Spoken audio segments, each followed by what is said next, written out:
this story's about to get very, very bad. He didn't shoot her, but he came back about this far back and slapped. Yo, what's up, AD team? Austin Dunham back again with another video, and a lot of events have happened in the past few weeks, okay?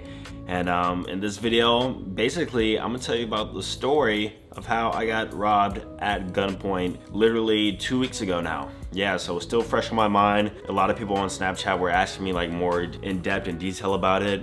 I only posted it on my Snapchat. I didn't even give a story about it. I just told you guys like that's why I've been gone the past few days, because I post every day to Snapchat and Instagram usually, so it was kind of weird not seeing me on there. So some people had speculations that something happened, and of course something did happen. So sit back and relax, grab your popcorn, and I'm gonna tell you about this story and how it went down. Not a funny story, it was pretty serious obviously, but I'll try to make it entertaining too. It started out, I was in Jacksonville, Florida, and then I decided to take a trip down to Orlando, kind of last minute decision, spontaneous trip, because a few friends wanted me to go out that night. So I was like, cool, I'll go out that night, and we're gonna go out to downtown Orlando to this club I've never been to. I never went out to downtown Orlando yet, but I wanted to go. So end up taking a ride down there. It's only like 2.5 hours down south. Got there,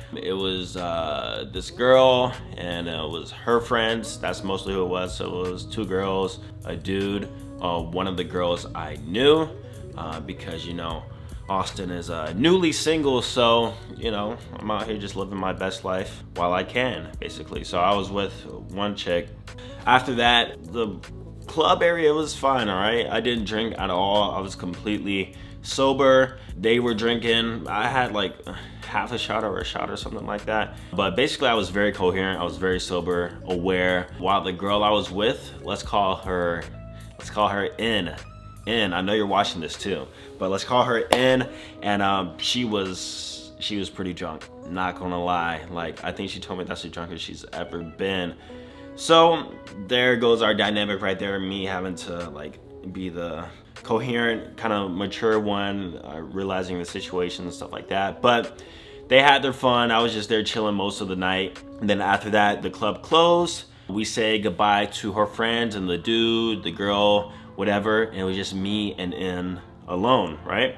So we walk across the club and just sit down. Like I said, she's drunk, so she's like just acting, not wild, but just acting like a drunk person would. There were other drunk people out there, you know. She was just like, oh my God, I need some water. This is the drunkest I ever been. Hug me, all this other stuff that drunk girls do and how they act, right? And I'm over here just chilling, right?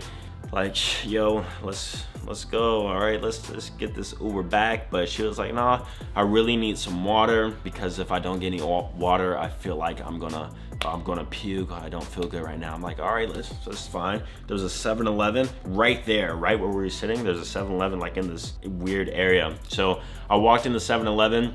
I got 2 waters for us. As I'm buying the waters, there's like this bag of chips area. She like just sits on the bags of chips, and the store clerk gets mad at her, obviously, but she's not aware of what she's doing. And then basically she walks out, and then I buy the water, and then I give her the water. And by the way, she never drank that water. I drank my water. Pink, stop jumping around. Dogs jumping around between couches. But anyways, after we got the water, we were outside chilling even more, just talking about whatever. I was drinking my water, and I'm telling her, yo, drink your water because we need to go back, all right? You need to feel good. By this time, it's like 2:30, 2:40-ish. And then as we're talking, a homeless guy comes up. Not a homeless guy, but just a guy who looks like he needed kind of help, or maybe not the best area in his life, came up to us, was speaking to us, and did this whole story in short, asking for money, right? Obviously asking for money. And I had like I had a $20 bill in my wallet. And honestly, when homeless people or people in need come up to me, unless I'm feeling like very heartfelt, then I usually don't give them anything, just because there's so many homeless people. Like, if I was to give every homeless person that came up to me like money, then I would have given out a lot of money by now. But this is the one night I kind of regret not doing that.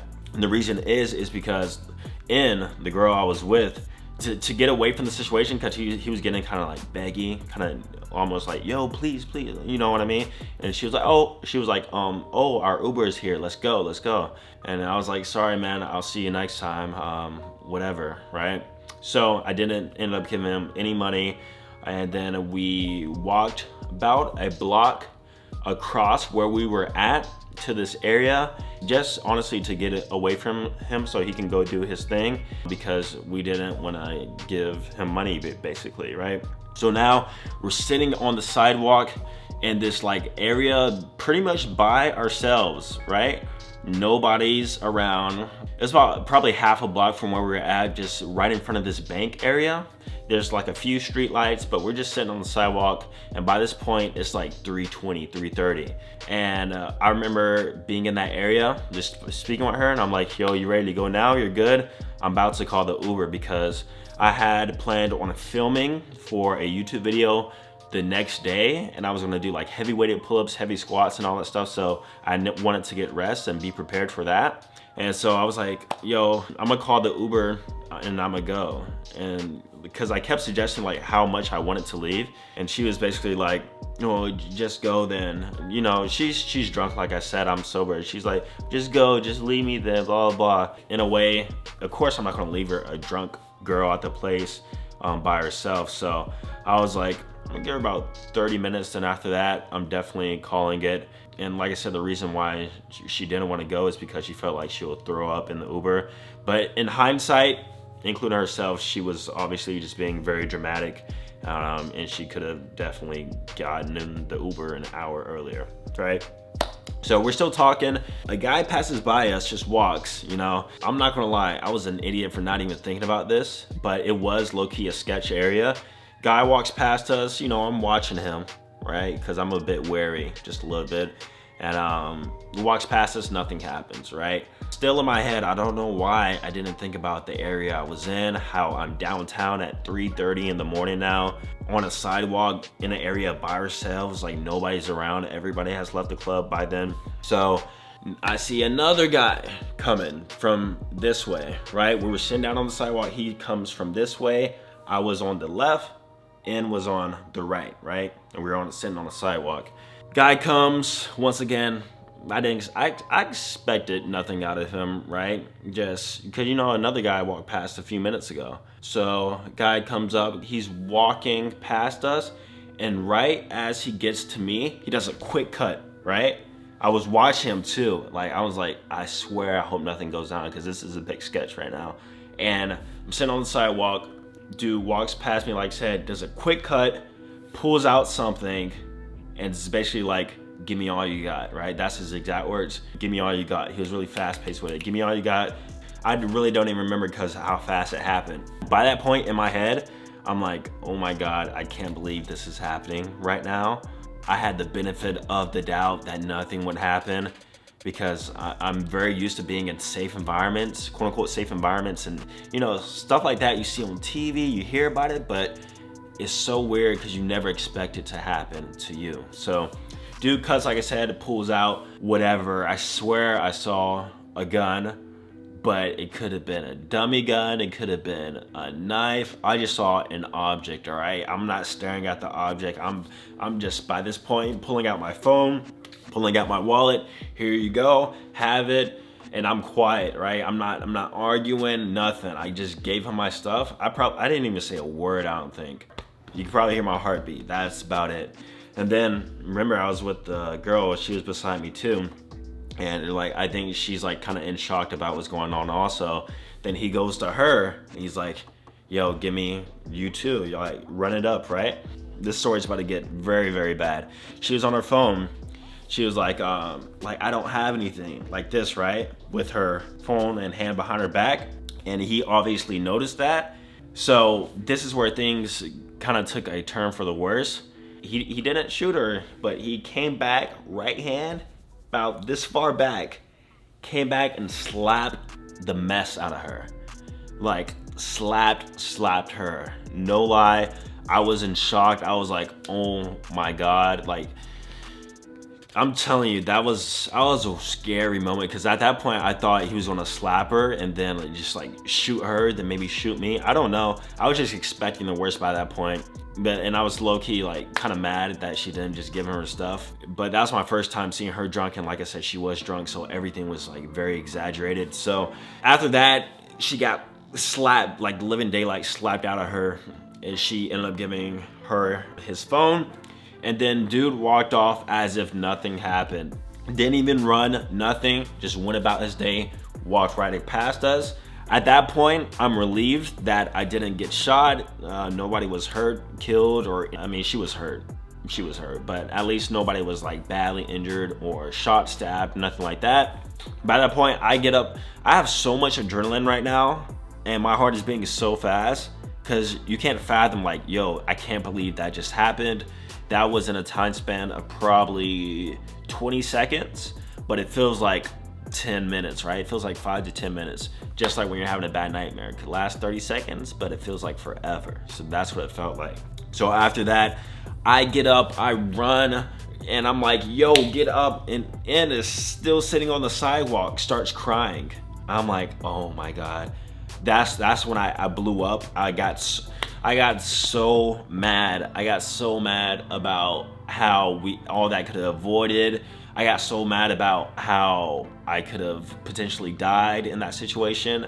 I got mad about how she's crying and not moving and sitting in the same place. Everything was coming upon me, and I almost punched the wall, but I knew that I had to do a few handstands later in the week. So, but yeah, I run, she's still sitting there. I'm like, get up, let's go. We have to find a ride home, get out of this area right now. And she slowly like comes to me, and by this point I'm way near the club was. I got there super fast. I ran across the streets and everything. From there, at this same exact moment, a random Lyft driver happened to pull up and makes her way there. She sits on the sidewalk where the Lyft driver was, starts bawling her eyes out, just crying. And I didn't shed one single tear. I was like, you know, this is a tough situation, but we got to figure out the next step. I'm more about the next step, not freaking out about what just happened, but like, let's move forward. So I saw the Lyft driver. I was like, yo man, I know you're here to pick up somebody, but let me tell you what just happened. Me and her literally just got robbed at gunpoint, and she was slapped, and this never happened to us. Our phones and our wallets were stolen. Please help us, blah, blah, blah. And going back and forth with him for a while, he was like, like he was very iffy about it, right? I felt like he didn't believe me, or he felt like I was sketch, but I'm a very professional person. I feel like the tone I gave him and how I was explaining the situation, along with the fact that she was bawling her eyes out on the sidewalk and he could hear her, that he finally gave in and decided to like stop what he was doing and give us a ride back to where we were at, which is about 20 minutes away. Now, remember how all this story happened? I think about it in a chain of events and stuff like that. So one, I almost didn't go out that night. I wanted to stay home, but you know, I was in a way kind of dragged out for the fun of others, not for the fun of myself. So that makes me think about, wow, that all could have been avoided if I would have just stayed home. Two, remember how we got to that area in the first place? We didn't want to give money to that homeless guy. I didn't want to give him my $20 bill because that's all I had, right? So if you think about that, the butterfly effect, because I didn't give the homeless guy money and we moved to that area, because if we would have stayed in that area, then it potentially could not have happened also. And instead of giving up my $20, I got my whole phone stolen and my wallet stolen with all my cards. Nothing was spent, by the way, but I did have to buy another $1,000 iPhone a few following days later. And then, you know, obviously I was a bit mad at N, and I was like, I'm never going out with you again. Like, drunk, nothing. Like, don't ask me, right? Because like I said, all that could have been avoided because I was asking to get in the Uber for like at least an hour. But you know, the whole I'm gonna get sick in the Uber because I drive my car, I'm so drunk, blah, blah, blah. but you just got slapped and robbed. So, and we took an Uber back, and she was fine, obviously. So that made me mad, and obviously like how that could have took a turn for the worse. All right, that's a pretty serious situation, one that I hope to never be in again. Man, a lot of people ask, like, why didn't you fight him? He's big. Or what did the guy look like? The reason why I didn't fight or anything was because, one, I was at a disadvantage from position. I was sitting on a sidewalk. Dude was standing above me, and I was sitting on a low sidewalk, right? Basically on the ground.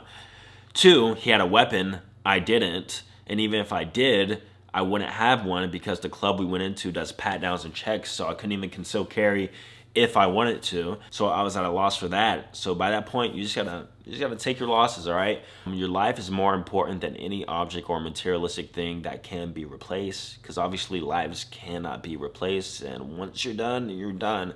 Or even if I was to not die and get injured, I can never operate the same again, maybe, you never know. Or I could be like 50 Cent, bulletproof, you know? But yeah, that's pretty much the story about how it went down. That's pretty much all the major details that happened. Everything is good now. I didn't file a police report. I just felt like it would be useless. I barely remember how the guy looked like. I just remember he was shorter than me, a bit skinnier, and he was black. Like in his mid-30s to early 40s guy. And yeah, everything was replaced, and I'm just happy that I'm here now to tell the story. And I pray that it never happens again. So thank you guys for watching the video. Let me know if you have any crazy stories down below. Let me know if you want me to do more story times about any other subjects. And I'll see you guys in the next video. Peace.